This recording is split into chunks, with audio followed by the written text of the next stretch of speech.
Hello friends, welcome to silver line YouTube channel. நம்ம last week Sunday வந்து பொன்னேரிக்கு போயிருந்தோம். அங்கே ஒரு ஃபேமஸான ஒரு சிவன் டெம்பிள் தான் இது. ஸோ ஜஸ்ட் அதை தான் நான் ஒரு வீடியோ எடுத்தேன்.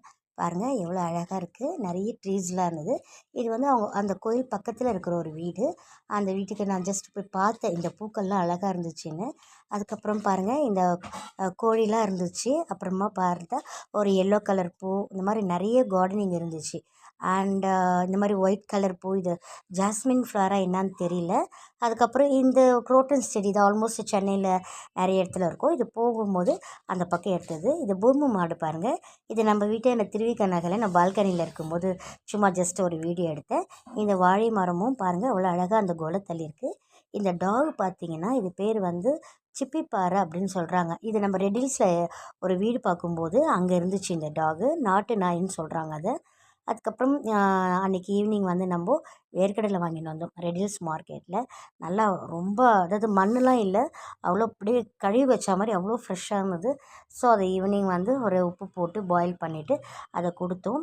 பசங்களுக்கு இந்த மாதிரி பச்சை வேர்க்கடலை பாயில் பண்ணி கொடுத்தா ரொம்ப நல்லது. குழந்தைங்கள்லாம் சண்டேயில் இருக்கும்போது நல்லா அதை விரும்பி சாப்பிடுவாங்க.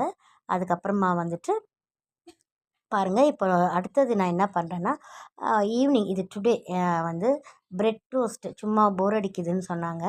அதனால் ஒரு ப்ரெட்டு வாங்கிட்டு வந்து இதில் நான் எதுவுமே ஆட் பண்ணலை. லைக் எக்கு அந்த மாதிரிலாம் ஜஸ்ட் ஒரு கீ போட்டுட்டு அதை நல்லா அப்படியே சாஃப்டாக இருக்கும் அந்த மாதிரி தான் பண்ணி கொடுத்தேன்.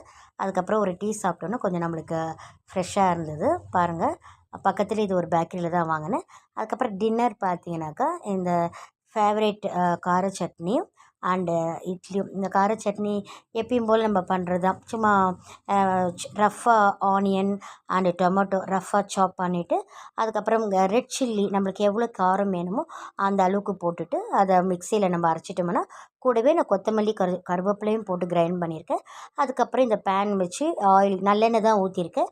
கடுகு உளுத்தம்பருப்பு போட்டுட்டு இது நம்ம அதில் தூக்கி ஊற்றிட்டோம்னா இது சட்னியும் ரெடி ஆகிடும்.